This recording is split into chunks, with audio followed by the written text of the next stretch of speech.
full custody of the minor child, Kong Haru, is hereby granted to the petitioner, Alpha Kong Min-suk.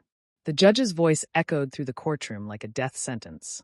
I felt Haru's small hand tighten around my sleeve, his fingers digging into the fabric of my only good suit, the one I'd worn to our bonding ceremony 5 years ago.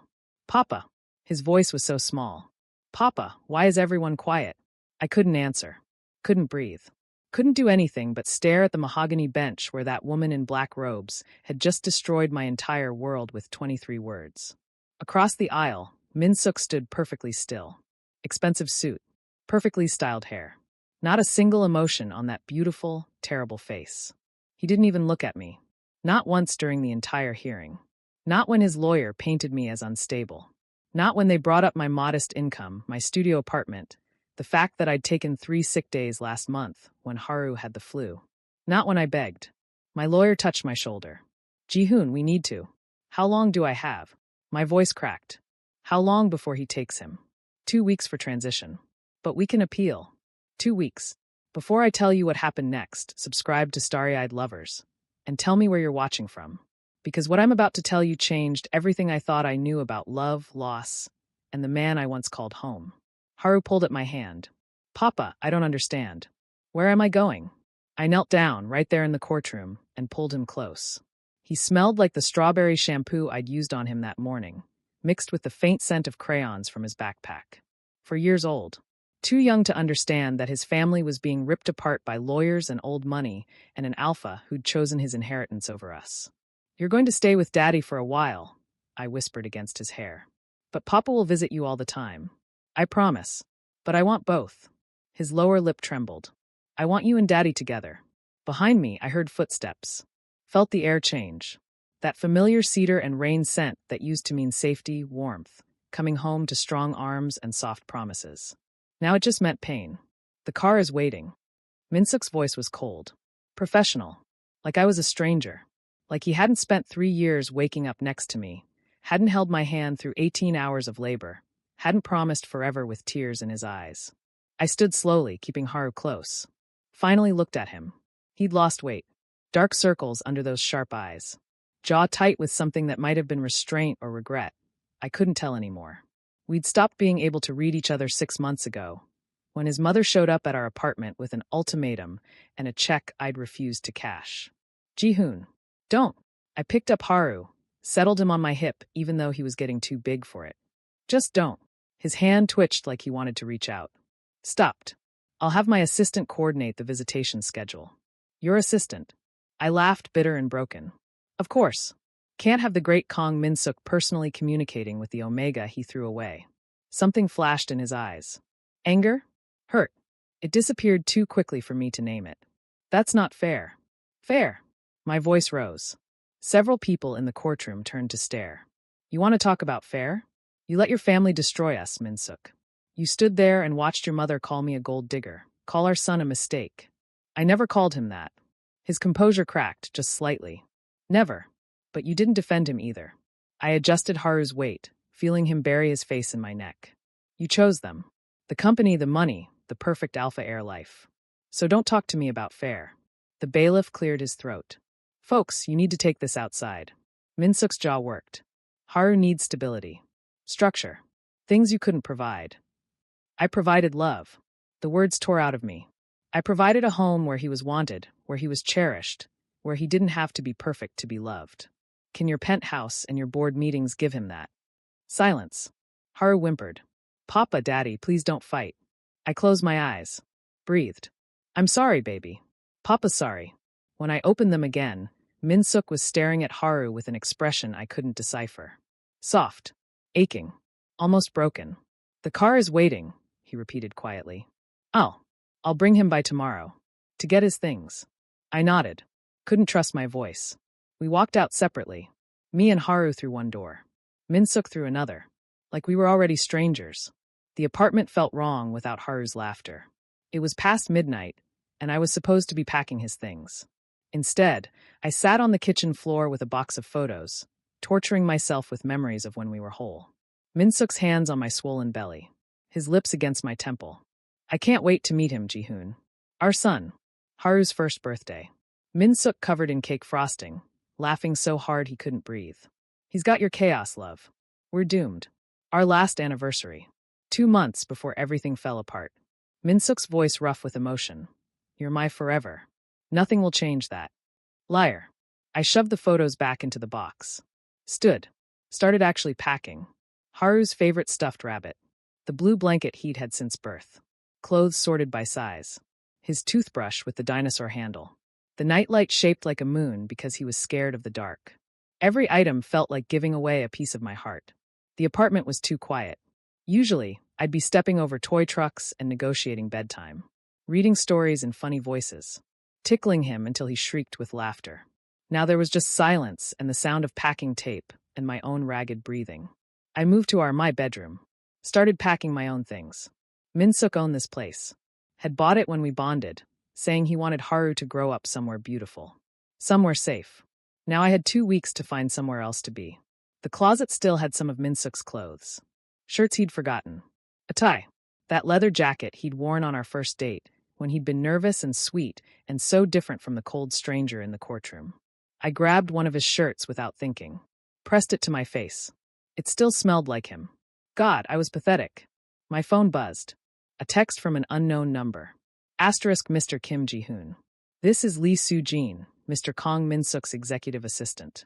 Per the custody agreement, Haru's belongings should be delivered to the following address by Friday, 3 p.m. Mr. Kong requests no direct contact outside of scheduled visitations. A formal schedule will be sent within 48 hours. Please confirm receipt. Asterisk. I stared at the message. Read it twice. 3 times. Mr. Kong requests no direct contact. Like I was a stranger. Like we hadn't built a life together. Like I hadn't spent 3 years as his partner, his lover, his bonded Omega. Like I was nothing. My hands shook. I typed back, confirmed. 1 word. That's all I could manage. I looked around the apartment. At the kitchen where Minsuk used to dance with me while cooking. At the couch where we'd curled up for movie nights. At the window where he'd stood that terrible night, his mother's ultimatum hanging between us like a blade. Choose Minsuk. The company or him. And he'd chosen. I grabbed another box. Kept packing. Because that's what you do when your world ends. You pack. You move. You survive. Even when you can't breathe. Even when every cell in your body screams that this is wrong, that you're leaving home, that you're breaking something that can't be fixed. You survive. Haru's drawing from last week stared up at me from the coffee table. 3 stick figures holding hands. Papa, Daddy, and me, he'd explained proudly. I folded it carefully, tucked it into my wallet. Then I kept packing.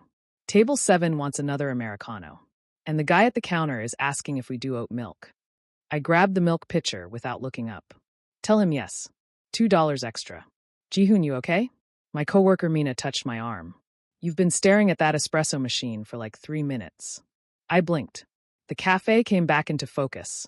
The hiss of steam, the chatter of customers, the smell of coffee beans masking the permanent ache in my chest. 2 weeks since the custody hearing. 14 days of waking up in a studio apartment that wasn't home, working double shifts to afford rent. Seeing my son only on supervised weekend visits. I'm fine. I forced a smile. Just tired. You're always tired now. She hesitated. Is it about Haru? The name hit like a fist. I turned away, started making the Americano with mechanical precision. I don't want to talk about it. She dropped it. Mina was good like that. Knew when to push and when to let me drown in silence. My phone buzzed in my pocket. I ignored it. Probably another formal message from Minsuk's assistant. Everything went through her now. Visitation schedules. Drop-off times. Haru's school updates. All delivered in cold, professional language like I was a client, not the person who'd shared Minsuk's bed for 3 years.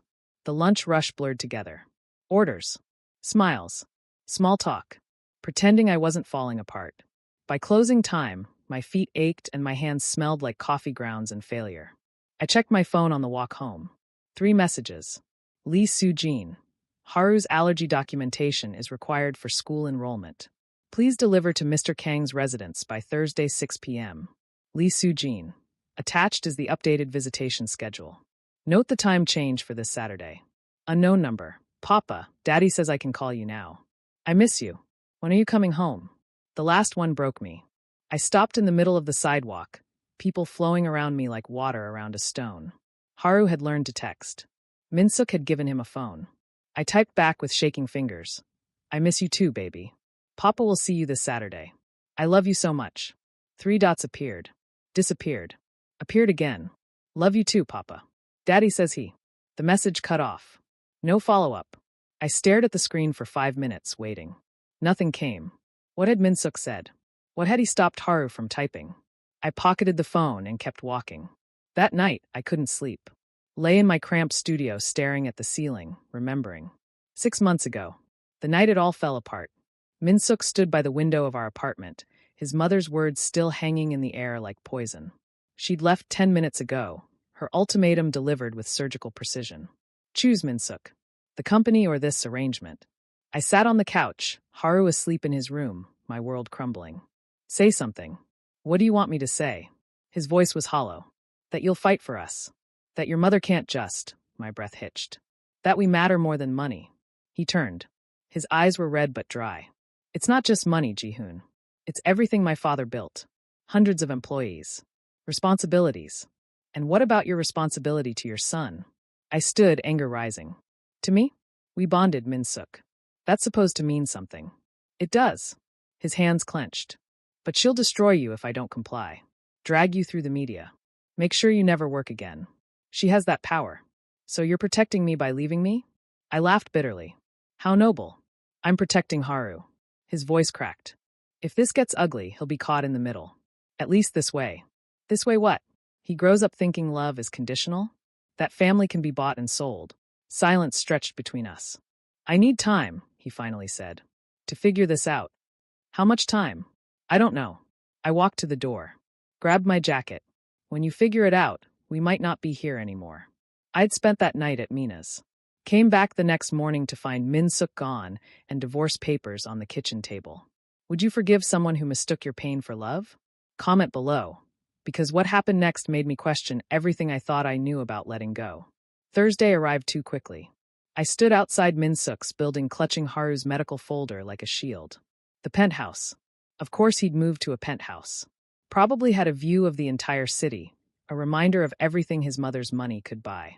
The lobby was all marble and glass and hostile elegance. The doorman looked me up and down, clearly unimpressed by my thrift store jacket and worn sneakers. I'm here to see Kong Minsuk. I have documents. Mr. Kong is expecting you. 32nd floor. His tone suggested I didn't belong.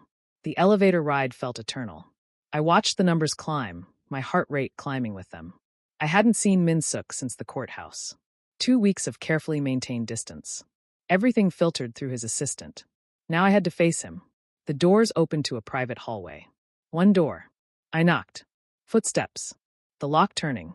Then Minsuk stood there, and my breath caught despite everything. He looked terrible. Beautiful and terrible. Hair unstyled, falling into his eyes. White shirt wrinkled, sleeves rolled up. Dark circles that matched mine. For a moment, we just stared at each other. Ji-hoon. My name sounded rusty in his mouth. I have Haru's medical files.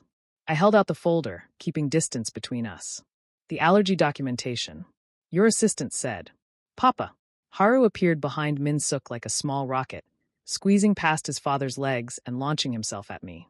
I dropped to my knees, caught him, buried my face in his hair. He smelled like different shampoo. Expensive. Wrong. Baby, hi. I missed you so much. I missed you more. He pulled back, grinning. Daddy's place is really big. Want to see my room? It has a bunk bed, even though I'm the only one, but Daddy says maybe I'll want friends to sleep over, and there's a TV in. Haru. Minsuk's voice was gentle. Let Papa breathe. I stood slowly, Haru's hand tight in mine. Met Minsuk's eyes over our son's head. Something passed between us. Grief, maybe. Or recognition of what we'd destroyed. Come in, Minsuk said quietly. Please. I hesitated. I should just. Daddy made your favorite. Haru tugged my hand. The pasta with the white sauce. He made me help stir. My favorite. Minsuk had made my favorite dish. I looked at him. He looked away. Just for a few minutes, he said. Haru's been asking all week when you'd visit. How could I say no? The penthouse was obscene. Floor-to-ceiling windows. Minimalist furniture. Everything cold and perfect, and nothing like the home we'd built together. But then I saw it, Haru's drawings taped to the refrigerator. His toy trucks lined up by the couch. Small signs of life invading the sterile space. Sit, Papa. Haru dragged me to the dining table. Minsuk moved in the kitchen with practiced efficiency. He'd always been good at this. Cooking had been his way of showing love when words failed. I watched his hands, those elegant, careful hands that used to trace patterns on my skin, that had held me through labor, that had signed divorce papers without shaking. Juice or water? He asked without turning. Water's fine. He poured 3 glasses. Brought out plates. The pasta was perfect. Of course it was. Minsuk didn't do anything halfway. We sat. Haru chattered about preschool, his new room, the park nearby. Minsuk and I ate in careful silence. Years of intimacy, now a chasm neither of us knew how to cross. Papa, are you staying tonight? Haru asked suddenly. I nearly choked on my water. Baby, no. Papa has work tomorrow. But you used to live here. With me and Daddy. His lower lip jutted out. Why can't you live here again? Minsuk set down his fork. Haru, I don't like it when you're separate. Tears welled in Haru's eyes. My friend Miho has a mama and papa who live together. Why can't you? The silence was crushing. Sometimes adults need to live in different places, I said carefully. But that doesn't mean we love you any less. Do you still love Daddy? The question hung in the air like a bomb. I looked at Minsuk. He'd gone very still, eyes fixed on his plate. It's complicated, sweetheart. That means yes. Haru's face lit up. Teacher says when grown-ups say complicated, it means yes, but they're scared to say it. Your teacher talks too much, Minsuk muttered. Despite everything, I almost smiled. After dinner, Haru begged me to read him a story. Minsuk nodded toward the hallway. His room is the second door. I followed Haru, acutely aware of Minsuk's gaze on my back. The bedroom was twice the size of my entire studio. Bunk bed, toy chest, reading nook with pillows. Everything a child could want. Everything except both his parents under one roof. Haru climbed into bed with his stuffed rabbit. This one, Papa. He handed me a worn copy of Where the Wild Things Are. The one I'd read to him 1,000 times. I settled beside him and started reading. Halfway through, he yawned and curled into my side. Papa? Yes, baby? Daddy cries sometimes at night. I hear him. My throat closed. Does he? He thinks I'm asleep, but I'm not. Haru's voice got smaller. He says your name. He says I'm sorry a lot. I couldn't speak. Just held him tighter and finished the story with a voice that kept breaking. By the end, Haru was asleep. I tucked him in, kissed his forehead, and slipped out. Minsuk stood in the hallway like he'd been waiting. Like he'd been listening. He's out, I whispered. Thank you. Minsuk's hands were in his pockets. For coming. For staying. He's my son. I'd do anything for him. I know. Something flickered in his eyes. Ji-hoon. I should go. I moved past him toward the door. Thanks for dinner. Wait. I stopped but didn't turn around. He still calls you Papa, Minsuk said quietly. He still asks when you're coming home. This is his home now. The words tasted like ash. You made sure of that. That's not fair. I spun around. You keep saying that, but you don't get to decide what's fair anymore. You gave up that right when you chose your mother over your family. I chose to protect you. His composure cracked. She would have destroyed you, Ji-hoon. Publicly. Completely. I couldn't. So you destroyed me privately instead. My voice shook. That was kinder, you think? He stepped closer. Every day without you is hell. Good. Ji-hoon. Don't. I backed toward the elevator. Don't make this harder than it already is. He followed. I made a mistake. I know that now. Now. I jabbed the elevator button. Now that you have everything you wanted? The company, the custody, the perfect alpha air life. I don't have you. The elevator dinged. Doors opened. I stepped inside, desperate for escape. Minsuk caught the door. Stepped into the small space with me. Too close. I could smell him, cedar and rain and desperation.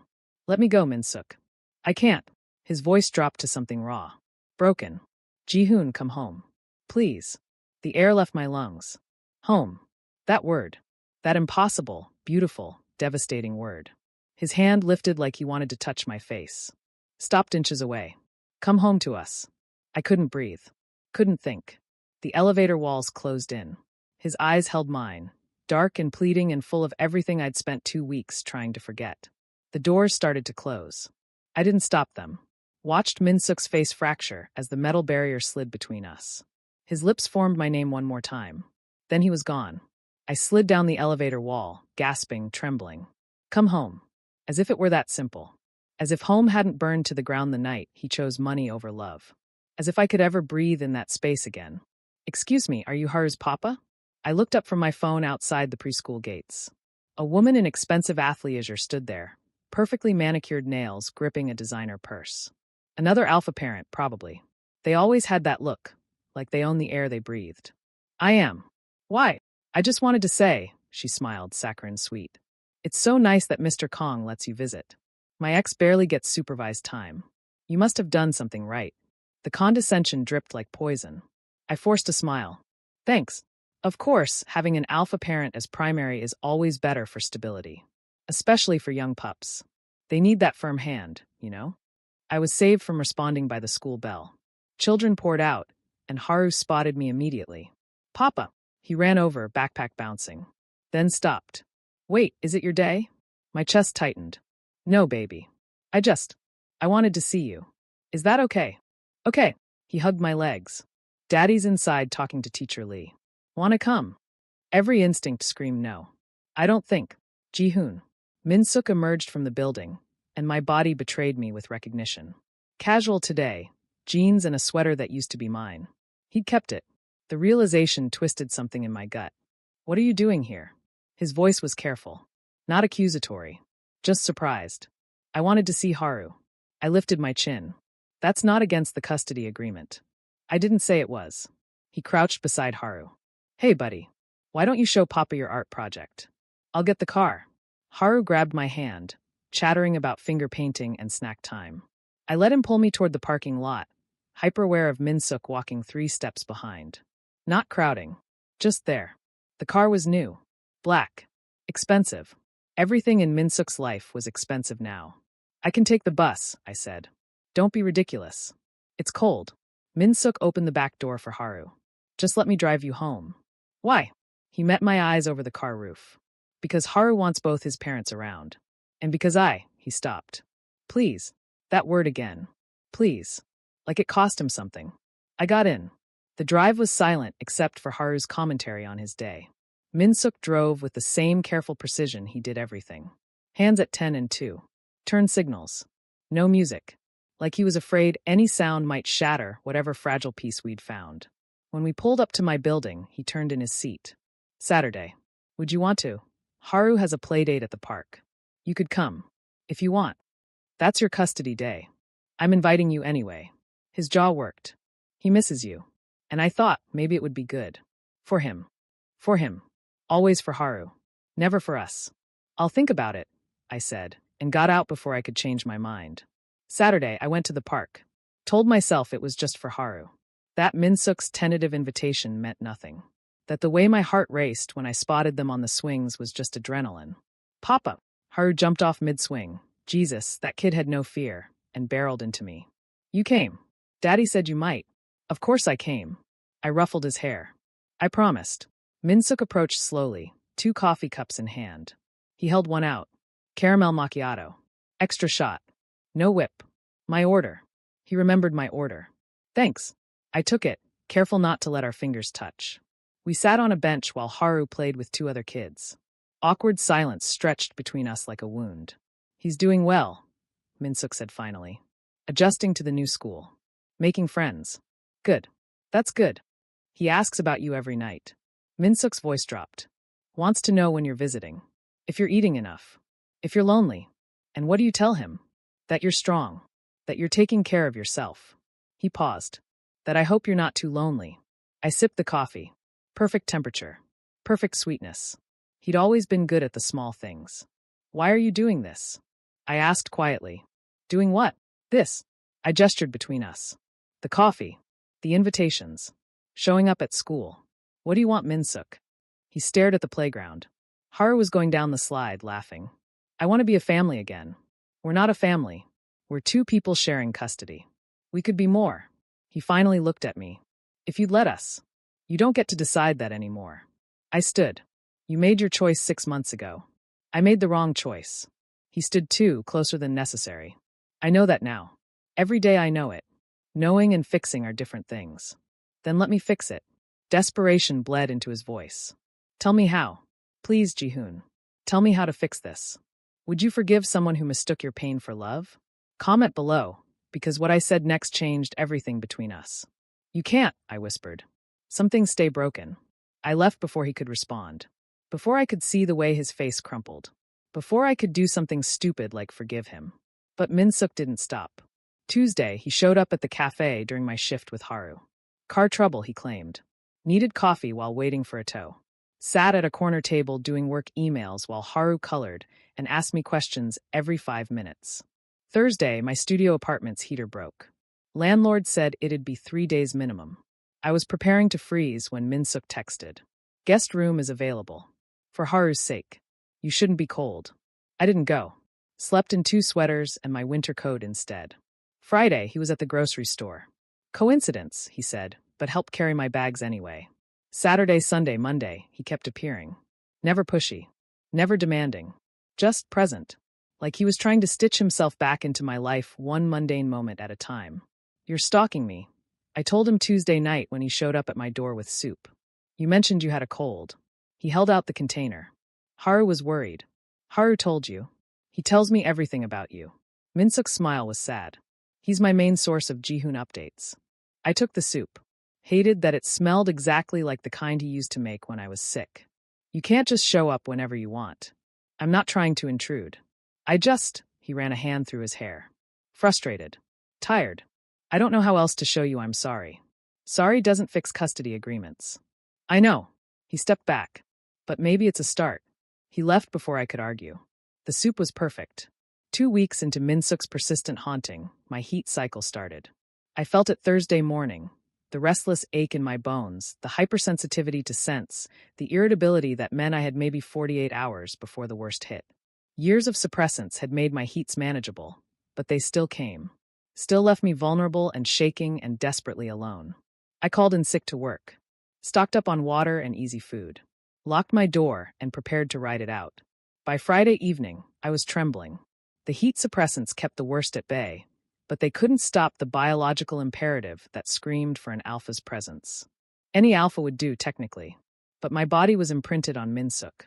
3 years of bonding had written his scent into my DNA. My phone rang. Minsuk's number. I ignored it. It rang again. Then a text. Haru wants to say goodnight. Another text. Ji-hoon, are you okay? You sound different in your voicemail. Then, if you need anything, I'm here. I threw the phone across the room. Curled into myself on the bathroom floor, where the tiles were cold against my fever-hot skin. This was fine. I'd done this alone before. I could do it again. The door buzzer made me jump. Go away, I yelled. Ji-hoon, open the door. Minsuk's voice through the intercom. I can smell you from here. You're in heat. Not your problem. Bullshit. He pounded on the door. Let me in. No. Ji-hoon, please. You shouldn't be alone right now. I've been alone for 6 months. My voice cracked. I can handle one more night. Silence. Then, I'm calling your landlord. Medical emergency exemption. Don't you dare. Then open the goddamn door. I dragged myself up. Unlocked it. Minsuk nearly fell through, then stopped dead. I knew how I looked. Sweat-soaked shirt. Shaking hands. Eyes probably dilated. The scent pouring off me, desperate, needy, omega in heat. Jesus. He shut the door quickly. Why didn't you call me? Why would I? I backed away. You're not my alpha anymore. Something in his expression broke. I'll always be your alpha. Biology doesn't care about divorce papers. He was right. My body recognized him. The cedar and rain scent that meant safety, protection, home. The trembling eased slightly just having him in the room. You should go, I whispered. Before this gets complicated. It's already complicated. He shrugged off his jacket. Where are your suppressants? Kitchen counter. But they're not, I swayed. He caught me, and the touch sent electricity through every nerve. Minsuk, don't.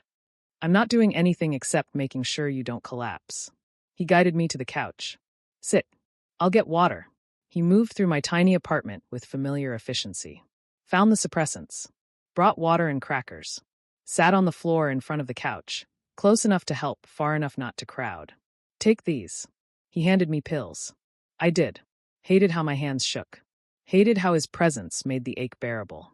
You don't have to stay, I said. I'm staying. Minsuk, do you really want to be alone right now? His eyes held mine. Honestly? No. God, no. The heat made everything worse. Loneliness, fear, the desperate need for connection. but admitting that felt like losing. I don't want to need you, I whispered. I know. He reached out slowly, giving me time to pull away. When I didn't, his hand closed around mine. But you do. And I'm here. The touch grounded me. His thumb traced circles on my wrist, an old habit, something he used to do to calm me. My breathing slowed. Just tonight, I said. Then you leave. Just tonight, he agreed. He stayed through the worst of it. Didn't touch me beyond holding my hand. Didn't try anything. Just sat there, solid and present, while my body remembered what it meant to have an alpha nearby during heat. We didn't talk much. What was there to say? But around 3 a.m., when the fever broke and I could think clearly again, I found myself asking, why did you really let your mother win? Minsuk was quiet for a long time. Because I was a coward. She threatened to destroy you publicly. Drag you through the media. Make sure you couldn't work, couldn't live normally. And I was terrified. His voice roughened. I thought if I gave her what she wanted, if I stepped back, she'd leave you alone. That you'd be free to live without her poison. But you took Haru. I thought. He stopped. I thought he'd be safer with me. Protected by the family name. I didn't realize I was the poison he needed protecting from. You're not poison. I destroyed our family. What else would you call it? I looked at our joined hands. Afraid. I'd call you afraid. Does that make it better? No. I pulled away slightly. But it makes it understandable. Dawn light crept through the window. Minsuk looked exhausted. Beautiful and exhausted and so achingly familiar. You should sleep, I said. So should you. I meant in the bed. I'll take the couch. Ji-hoon. A sharp knock on the door made us both freeze. Mr. Kim Ji-hoon? A woman's voice. Cold. Cultured. Familiar in the worst way. I know my son is in there. Open the door. Now. Minsuk's face went white. Fuck. Fuck, how did she? She followed you? Horror crept through me. Another knock. I won't ask again. Minsuk stood. Stay here. I'll handle. I pushed past him and opened the door. Minsuk's mother stood there in a designer coat and enough contempt to fill the room. Her eyes swept over me, disheveled, obviously post-heat, and her lip curled. How predictable. She turned to Minsuk. I had hoped you'd learned your lesson. Mother, this isn't. Save it. She stepped into my apartment uninvited. I have a lawyer preparing a custody modification as we speak. Evidence of the Omega's unstable living conditions. His inability to manage his own biology. My son being lured here during a vulnerable state. That's not what happened. I found my voice. Isn't it? She smiled like a shark. You're in heat. He's here. Rather damning, don't you think? Minsuk moved between us. You need to leave. No, Minsuk. He needs to leave. She looked at me with Arctic disdain. Out of your life. Out of my grandson's life. I gave you a chance to do this cleanly. You refused. So now I'll make sure you never see Haru again. The words hit like a physical blow. You can't, I started. I can do whatever I want. I have the money. The lawyers. The influence. She turned to Minsuk. And if you continue this pathetic attempt at reconciliation, I'll make sure everyone knows exactly what kind of Omega he is. The heat cycles. The dependency. The emotional instability. No court will grant visitation after that. Get out. Minsuk's voice was ice. Now, you have 24 hours to end this. Or I file the motion. She walked to the door. Choose wisely this time, Minsuk. You won't get another chance. She left. The silence was deafening. I couldn't breathe. Couldn't think. My apartment felt contaminated by her presence, her threats, her casual destruction of everything I had left. Ji-hoon, Minsuk reached for me. I jerked away. Don't touch me. She's bluffing. She can't actually. Can't she? I laughed, broken and bitter. She did it before. She'll do it again. I won't let her. You already did. The words exploded out of me. 6 months ago, you let her win. You'll do it again. You'll choose the easy path, and I'll be the one who loses Haru completely. That's not. Get out. I walked to the door. Held it open. Get out of my home. Get out of my life. Just leave. Ji-hoon, please. Leave. He left.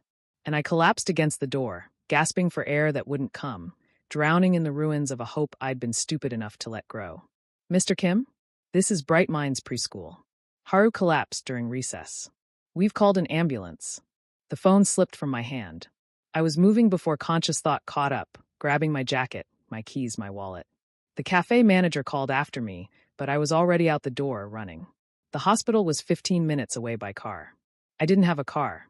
I ran to the bus stop, lungs burning, then gave up and flagged a taxi I couldn't afford. Seoul General. Emergency entrance. Please hurry. The driver must have seen something in my face because he drove like we were racing death itself. I burst through the emergency room doors, wild-eyed and breathless. Kong Haru. 4 years old. They brought him in. Pediatric ICU, 3rd floor. The nurse pointed. Are you family? I'm his father. She didn't question which kind. Just nodded and let me through. The elevator took centuries. I counted every second, every floor, every breath that Haru might not be taking. The doors opened and I ran down the hallway, following signs until I saw him. Min-suk stood outside a room, head bowed, hands clenched at his sides. Still in a business suit. He must have come from work. Must have dropped everything just like I had. He looked up. Our eyes met. Then we were moving, crashing into each other in the middle of that sterile hallway. Not an embrace. Just collision. 2 parents holding each other up, because standing alone was impossible. What happened? My voice cracked against his shoulder. High fever. Seizure. They don't know yet. His arms tightened. Ji-hoon, I can't if something happens. Nothing's happening. I pulled back to see his face. Red eyes. Tear tracks. Min-suk never cried. He's strong. He's going to be fine. You don't know that. Yes, I do. I gripped his shirt. Because he's ours. And we don't give up. A doctor emerged from the room. We separated instantly, like teenagers caught doing something forbidden. Mr. Kong, the doctor looked between us. And you are? Ji-hoon Kim. I'm Haru's other father. The words came out defensive. She nodded without judgment. Haru has bacterial meningitis. We've started antibiotics and he's stable, but the next 48 hours are critical. He's asking for both of you. We moved as one unit into the room. Haru looked so small in the hospital bed, for lines snaking from his tiny arm. Oxygen mask fogging with each breath. But his eyes opened when we entered. Papa. His voice was muffled. Daddy. I was at his bedside immediately, Min-suk right behind me. We're here, baby. Both of us. Don't fight anymore. Tears slipped down Haru's face. Please don't fight. Min-suk's hand found mine on the bed rail. Squeezed. We're not fighting, buddy. We're right here. Together. Promise. Promise, we said in unison. Haru's eyes drifted closed. The doctor assured us he was just sleeping, that rest was good. But watching him lie there so fragile, so vulnerable, it shattered something in both of us. Have you ever loved again after loss? Share your story in the comments, because what happened in that hospital room showed me that some kinds of love never really die. They just wait. 48 hours. The hospital became our world. Min-suk left once to get clothes and came back with a bag for me too. My favorite sweater. Comfortable pants. He'd remembered what I kept at the old apartment, or maybe he'd bought new ones. I didn't ask. We took turns at Haru's bedside. One of us sleeping in the chair while the other kept watch. The nurses assumed we were together, kept calling us Haru's parents without distinction. We didn't correct them. Hour 32, Min-suk brought coffee from the cafeteria. Sat beside me while Haru slept. I told my mother to go to hell, he said quietly. I looked at him. What? After I left your apartment. I went to her house. Told her if she came near you or Haru again, I'd burn the company to the ground myself. He sipped his coffee, hand steady. She threatened to disown me. I told her to do it. Min-suk, I should have done it 6 months ago. Should have chosen you the first time. His voice roughened. I was so afraid of losing everything that I lost the only things that mattered. Your company is just money, just buildings and contracts and bullshit that means nothing without people to share it with. He turned to me. I kept thinking I was protecting you by pushing you away, but I was just protecting myself. From her anger, from choosing hard things, from being brave enough to fight for what I loved. I couldn't speak. Just stared at this man who'd broken me and was now breaking himself open to show me the wreckage inside. I don't expect forgiveness, he continued. I don't deserve it. But I need you to know, I choose you. I choose Haru. I choose this family even if it costs me everything else. What about the custody agreement? Fuck the custody agreement. His laugh was bitter. I never wanted it. My mother pushed for it, said it would force you to comply with her demands. I thought. He stopped. I thought if I had legal custody, I could protect Haru from her machinations. But all I did was hurt you both. So what now? Now I fight. For real this time. He looked at Haru. Shared custody. Equal parenting. I'll tear up the current agreement if you want. Or we can. He trailed off. We can what? Try again. The words were barely audible. If you'd want that. If you'd ever trust me again. I thought about the past 6 months. The loneliness. The anger. The way my body still recognized his scent as home. The way Haru lit up when we were together. The way Min-suk had shown up over and over, quietly trying to prove himself. I don't know if I can trust you, I said honestly. You broke something in me, Min-suk. It doesn't just heal because you apologize. I know, but I took a shaky breath. I'm willing to try. For Haru. And maybe, I looked at our son, so small and brave. Maybe for us too. His hand found mine. Tentative. Hopeful. I didn't pull away. Hour 45, Haru's fever spiked again. The doctors rushed in with new medications, adjusting 4 lines while we stood helplessly in the corner. Haru cried out in his delirium, words tumbling together. Papa. Daddy, don't leave. Please don't leave. We're not leaving. I pushed toward the bed, but a nurse held me back. Haru, baby, we're right here. Both of you. Even sick, even half-conscious, he needed confirmation. Promise you're both here? We promise. Min-suk's voice broke. We're not going anywhere, son. Never again. The doctors stabilized him. The fever broke.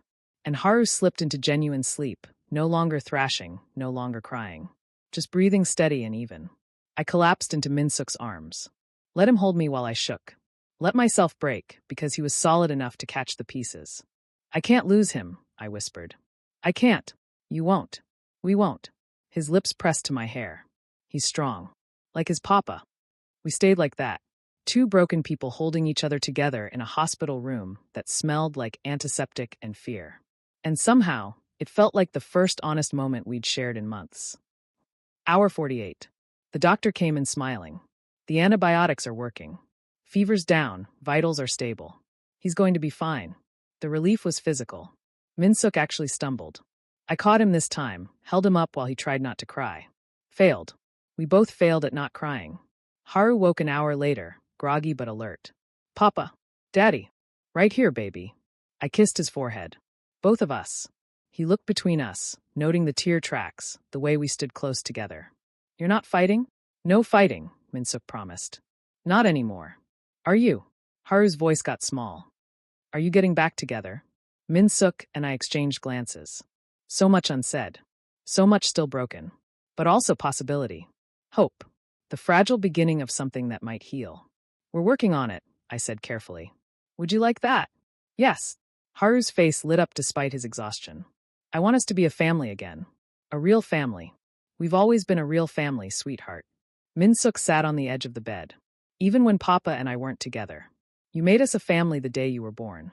But I want both of you. Together. Haru grabbed both our hands. Please. I looked at Min-suk. Really looked. Saw the exhaustion, the regret, the desperate hope. Saw the man who'd sung to our unborn child. Who'd held me through labor. Who'd made me laugh until I couldn't breathe. Who'd also broken my heart and left me shattered on a courtroom floor. Could I forgive him? Could I trust him not to choose wrong again? I didn't know. But looking at Haru, looking at the 3 of us connected by his small hands, I knew I wanted to try. Okay, I whispered. Okay, we'll try. They released Haru 3 days later with strict instructions about rest and medication. Min-suk insisted we come to the penthouse. More room, better amenities, closer to the hospital if anything happened. I should have argued. Should have maintained boundaries. Instead, I packed a bag and let him drive us home. Home. The word still felt dangerous. Haru fell asleep in the car. Min-suk carried him to his room while I stood in the living room, awkward and uncertain. This place still felt foreign. Too big. Too cold. Not the cozy apartment where we'd built our life. Min-suk returned. I set up the guest room for you. Fresh sheets. Your own bathroom. Whatever you need. Thank you. Silence stretched. Then, Ji-hoon. He took a step closer. I meant what I said in the hospital. I'm done choosing wrong. Whatever it takes to rebuild this. I'm in. Even if your mother fights it? Especially then. His jaw set. She doesn't get a vote anymore. This is our family. Mine and yours and Haru's. Nobody else's. I wanted to believe him. God, I wanted to so badly. But belief required trust, and trust required time. One day at a time, I said. That's all I can promise. One day at a time. He smiled, small and fragile. I'll take it. The first week was strange. Min-suk worked from home to be near Haru. I took family leave from the cafe. We orbited each other carefully, polite, gentle, terrified of breaking the tentative peace. But small things shifted. Minsuk made breakfast while I gave Haru his medicine. I folded laundry while he answered work emails. We took turns reading bedtime stories, sometimes ending up both in Haru's room, both listening to his sleepy questions. Are you staying, Papa? For a while, baby. Forever. I looked at Minsuk across the dimly lit room. He looked back, hopeful and afraid. We'll see, I said softly. But I'm here now. That seemed to be enough. For Haru. For this moment. For the fragile, growing thing between Minsuk and me that wasn't quite love anymore, but wasn't quite over either. One night, second week, I couldn't sleep. Wandered to the kitchen for water and found Minsuk there, staring at nothing. Can't sleep either? I asked. He shook his head. Keep thinking about how close we came to losing him. But we didn't. This time. He turned to me. What about next time? What if something happens and we're not together? What if he needs both of us and we're... Minsuk. I crossed the kitchen. Stood close enough to touch. We're here now. That's what matters. Is it enough? His voice dropped. Am I enough? After everything I did. I thought about it. Really thought. About forgiveness and trust and the way my heart still stuttered when he smiled. About Haru's laughter when we were all together. About coming home. Not to a place, but to people. Ask me in a year, I said. Ask me after you've proven you meant everything you said in that hospital. I will. He reached out slowly, giving me time to move away. I didn't. His hand cupped my face with infinite gentleness. I'll spend every day proving it, Ji-hoon. I promise. I leaned into the touch. Just slightly. Just enough. Then I guess we'll see. Dawn broke through the windows, painting us in soft gold light. Two people, broken and healing. A family fractured and slowly mending. Not perfect. Not fixed. But together. And maybe that was enough. Morning came soft. Haru padded into the kitchen, rubbing his eyes. Papa. Daddy. Why are you both up? Couldn't sleep, Minsuk said, stepping back from me with reluctance. Want pancakes? With chocolate chips? Obviously. I watched them. Haru climbing onto a stool. Minsuk pulling out ingredients. Domestic. Easy. Like we'd never been apart. Papa, you're smiling, Haru observed. Am I? Yeah. He grinned. You look happy. I met Minsuk's eyes over Haru's head. Saw my own fragile hope reflected there. Maybe I am, I said softly. Maybe we all are. And for now, in the golden morning light with my son's laughter and my ex-lover's tentative smile, it was enough.